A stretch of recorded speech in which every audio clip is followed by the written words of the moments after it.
Halo, nama saya Tebong, panggilannya Tebong. Nama asli saya Karim Wempiadari.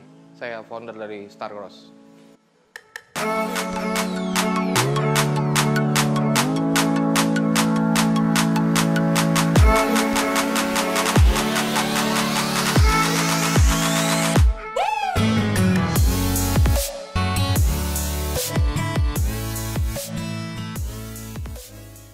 Ya, nama saya Karim Wempiadari.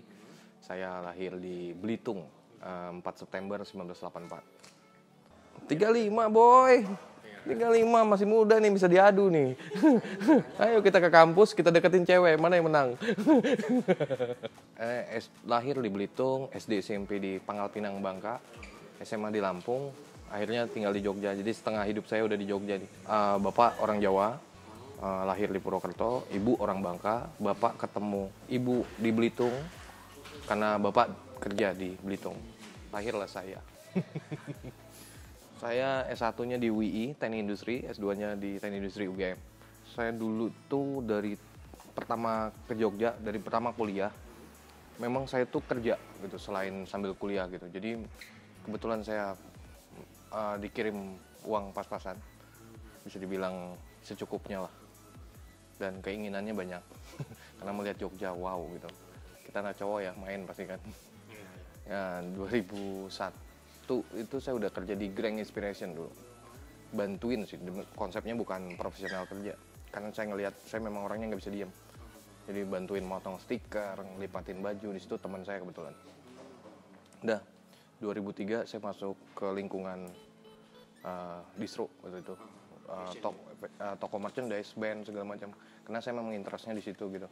Saya ngumpul sama anak-anak gitu kan, main skate, main nonton band, gigs, segala macam.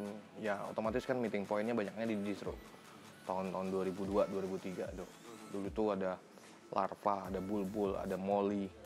Kemudian 2003 saya mulai kerja sebagai shopkeeper, jaga toko gitu.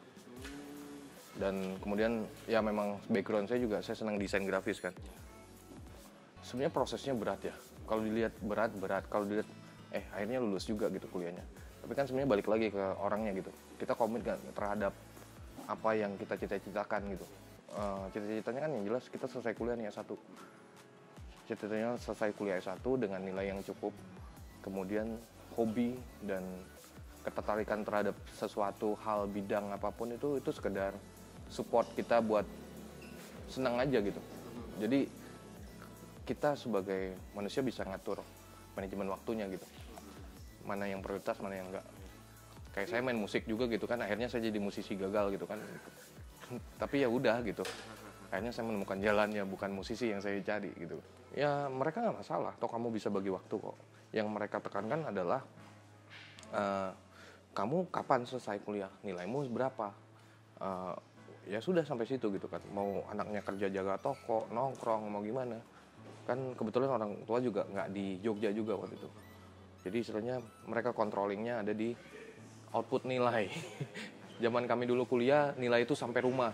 Kami cuma ngeliat nilai di komputer gitu kan. Wah, pengumuman nilainya dapat berapa, IPK berapa, IP berapa.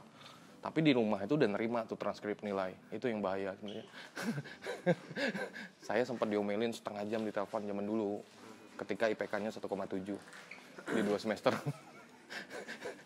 Kamu cita-citanya adalah lulusan sarjana teknik. Ya udah, selesaikan kuliahmu semaksimalnya dan timing kamu batasnya 5 tahun, lebih daripada itu kamu bayar sendiri gitu. 2004. Jadi saya kerja di distro, di salah satu distro itu Molly. Kemudian saya sebagai desainer, sekaligus saya jaga toko juga. Ternyata teman saya melihat saya punya potensi gitu. Udah saya di hire sama dia untuk membuat sebuah brand baru namanya Triggers. Dulu tuh namanya Triggers Syndicate di Sturan waktu itu. Ya udah saya collect teman-teman juga yang bisa kerja bareng. Saya sebagai produksi, teman saya kebetulan ada desainer yang lebih jago dibanding saya. Itu kemudian ya udah di media Triggers itu saya coba ngelahirin Starcross gitu. Starcross lahir dengan konsep senang-senang. Saya nggak pernah berpikir bahwa itu pegangan hidup, punya cita-cita brandnya akan sebesar apa gitu. Saya nggak pernah berpikir kayak gitu. Yang jelas ini adalah nambah uang jajan saya gitu. saya udah melihat bagaimana bahwa kondisi transaksional di bisnis ini cukup potensial gitu. Sedangkan saya punya ide yang tidak bisa diterapin di Triggers waktu itu. Ya udah saya bikin gitu dengan brand baru namanya Starcross. Tapi rumah saya tetap di Triggers, saya ngelahirin brand baru gitu. Bikin Starcross, Triggers nggak punya tas nih. Kita Starcross bikin tas kecil. Udah titip jual di toko, selesai, laku. Uangnya bisa untuk hore malamnya. Ya akhirnya setahun saya cuma di Triggers sampai 2005. Saya fokus di nyelesain kuliah, sama Starcross juga tetap jalan. Ya maksudnya Starcross tetap jalannya slow gitu. Di situ kan saya menemukan bahwa memang apa ya, fight di dunia ini memang seru di dunia industri saya ya, maksudnya. Saya agak galau-galau, maksudnya agak ini besok cita-cita saya apa ya? Padahal cita-cita saya itu sebenarnya ya maksudnya zaman dulu kan fight-nya kita sebagai anak muda yang perantau kuliah gitu. Kamu selesai kuliah, kemudian kamu akan kerja di perusahaan besar, ataupun kamu kerja ke PNS, BUMN, ataupun apalah itu gitu. Ya intinya kerja itu harus rapi gitu. Kita nggak punya role model bahwa di budaya keluarga saya nggak ada role model businessman gitu. Jadi kan yang paling kita lihat dulu kan role model lingkungan sekitar kita, keluarga gitu. Ibu saya guru, bapak saya PNS gitu kan. Bisnis, kamu ngapain bisnis? Pinjam uang pun nggak bisa gitu. Pinjam uang pak buat modal usaha. Ngapain kamu usaha? Kuliah aja nggak beres. Kayak gitu kan. Tapi kan ya udah kita buktiin, selesai satu, saya udah mau buktiin gitu. Kemudian saya ngomong, saya nggak mau kuliah, saya nggak mau kerja dulu. Saya pengen kuliah lagi. Hah, serius kamu kuliah lagi? Iya, kuliah lagi. Udah daftar kok, tinggal pengumuman. Kalau besok Sabtu wisuda, Senin bisa kuliah. Ya akhirnya terjadi memang. Saya Sabtu wisuda, Senin kuliah. Gaspol pokoknya. Saya jadi umur 24 tahun, belum 24 tahun saya sudah S2 dengan gelar Master Engineering. Ya di saat saya S2, saya tetap kan big name-nya saya itu adalah saya lagi kuliah S2. Setelah saya kuliah S1, saya ngomong sama orang tua saya kuliah S2. Mau gimana pun, biarlah di belakang ini saya lagi membangun brand Starcross gitu kan. Akhirnya saya membuktikannya 2007, nggak lama, 2007 mau ke 2008 lah, akhir tahun 2007. Saya ngomong ke orang tua, saya mau beli, ya mainan cowok lah, saya mau beli mobil gitu waktu itu. Oh kamu bisa beli mobil ini? Iya ada di hasil gue gini. Serius kamu? Ya. Di situ kan kita pelan-pelan gitu mengedukasi orang tua bahwa usahaku, pekerjaanku yang sebenarnya lagi tak susun ini adalah menghasilkan gitu. Oh akhirnya, dan saya nunjukin beli mobilnya bukan beli mobil yang buat gaya gitu. Saya beli mobil pertama saya adalah mobil box, ada di belakang kok. Mobil box Colt 120S, saya beli 40 juta waktu itu. Bukan beli mobil jazz ataupun apa, enggak. Saya beli mobil itu, mobil box, dan saya pacaran pakai mobil itu. Dan orang tua saya pasti ngelihat, oh anak ini serius. Dan maksudnya mungkin orang tua saya ngelihat saya bingung juga. Saya lulusannya, saya lagi kuliah S2 tapi belakang saya karung, depan karung gitu. Akhirnya saya beli mobil box. Pengen beli Tosa sih waktu itu. Enggak sih, mobil box. Lulus S2 pun saya pun masih mempunyai gelar yang berat gitu. Gelar saya WMP dari STMN gitu. Saya mungkin bisa jadi dosen, saya mungkin bisa jadi kerja di perusahaan besar gitu.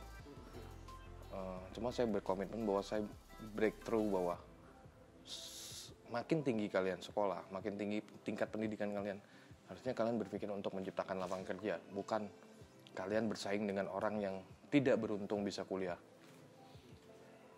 Ya kan?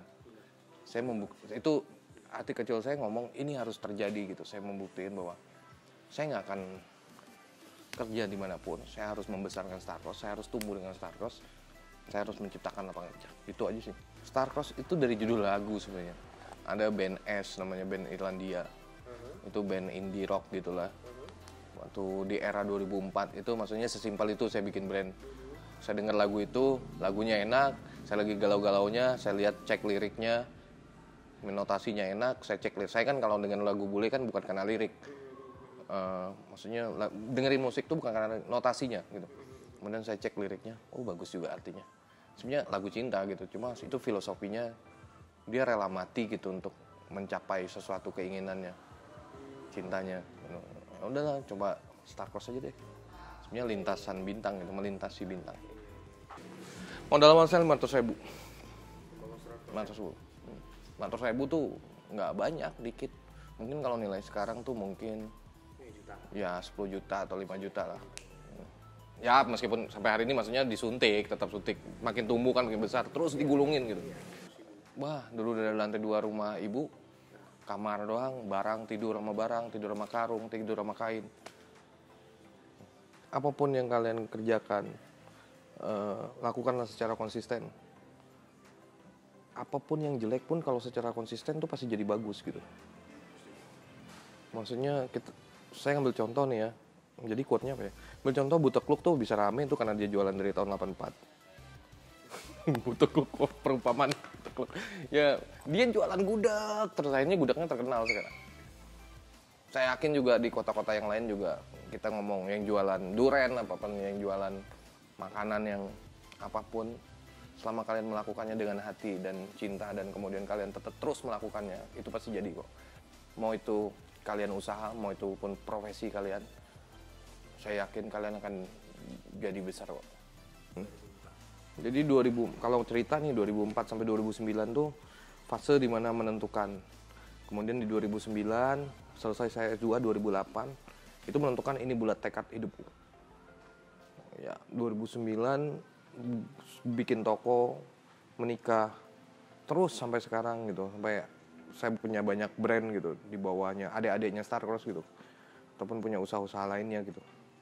Itu pun karena learning by doing gitu, belajar sama orang, belajar lagi, maksudnya belajar sama orang itu bukan mentoring ya, tapi lebih banyak ngobrol sama orang. Kita bertemu dengan orang jualan mie ayam, ada quote-quote yang kecil yang itu bisa bangkitin semangat kita. Kasarannya gitu, Bu, jual gorengan nih. Jualan jam berapa, Bu? Jam baru, Mas. Jam 4 tadi mulai keluar rumah. Oh iya, Bu. Ibu, gimana, Bu? Setiap hari kayak gini gitu kan. Ya maksudnya orang kecil jualan kayak gitu aja masih konsisten gitu.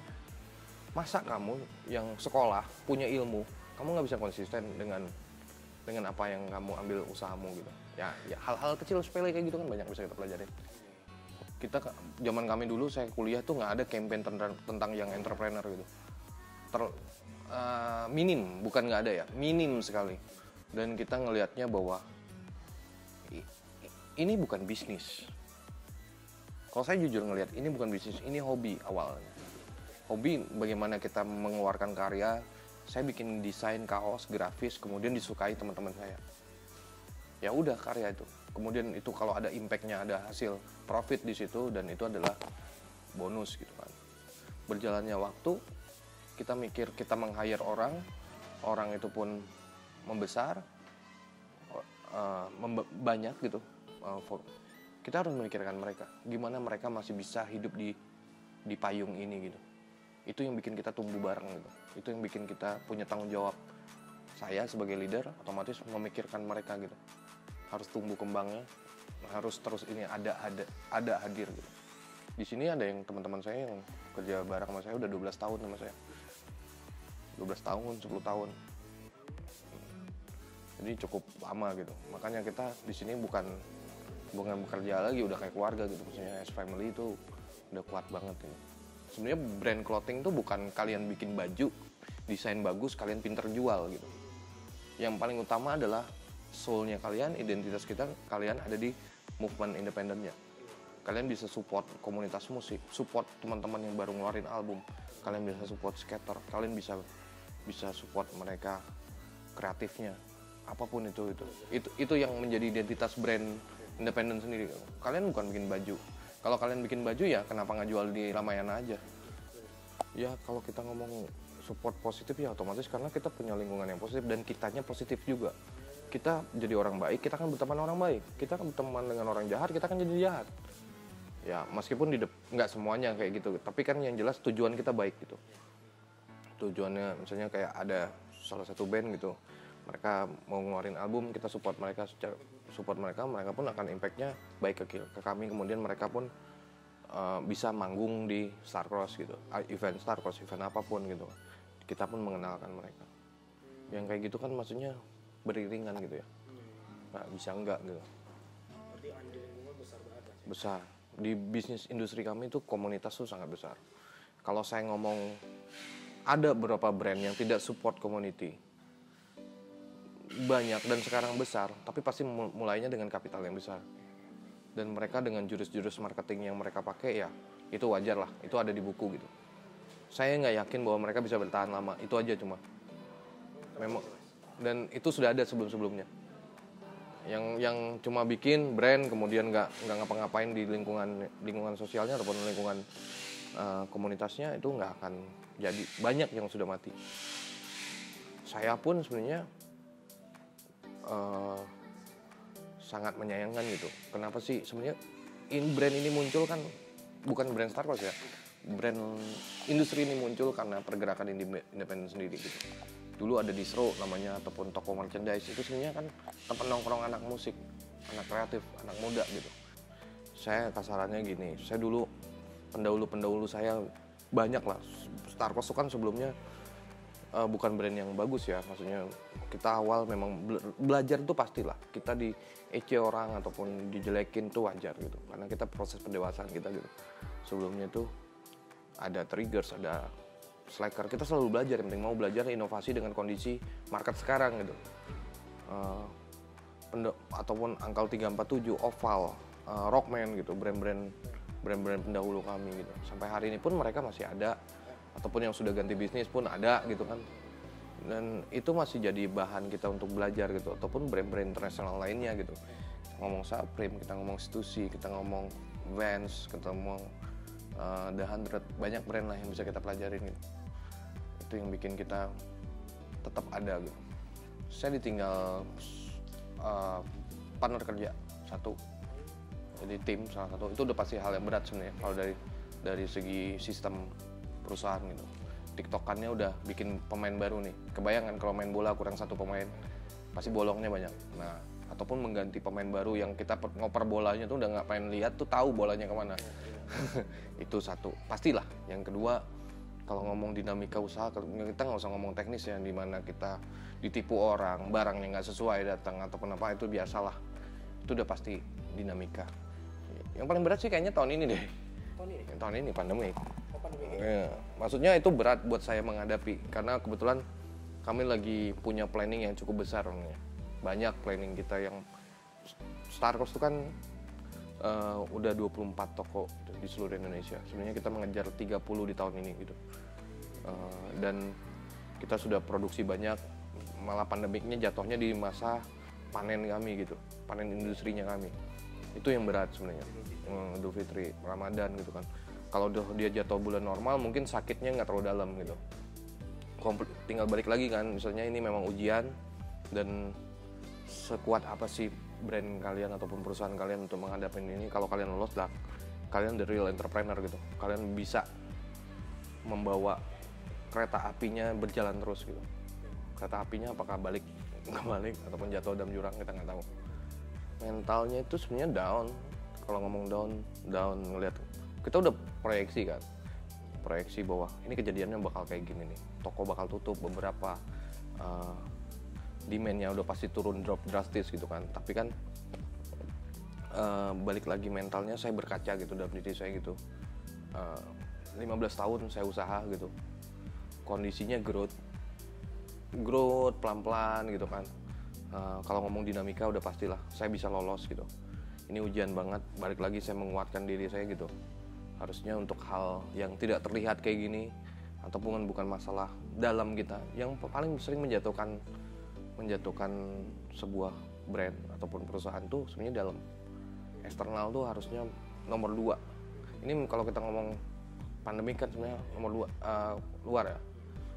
Saya bilang ini nggak mungkin kita harusnya gagal bisa lolos dari sini gitu. Saya yakin saya bisa kok gitu kan. Dan 15 tahun saya dapat hasil gitu ya. 16 tahun dapat hasil, masa dengan kayak gini saya harus cengeng. Yang paling utamanya kan menghadapinya jangan cengeng gitu. Mental apa toh corona tuh, ya wis hadapin gitu. Tapi kalau pada saat kamu cengeng, kamu akan dramatisir ini terus jadi negatif gitu. Terus kamu akan ngeluh segala macam. Kalau ngeluh wajar gitu. Ngeluhnya kita kan bukan karena ngeluh greget sama sama solusi sebenarnya, solusi yang tidak bisa kita capai gitu, maksudnya solusi dari lingkungan pemerintah dan bla bla bla lah, itu yang bikin kita kesel. Tapi kalau ngomong ngeluh dagang kita, ya kita nggak sendirian kok, banyak orang dan banyak orang yang nggak seberuntung kita juga.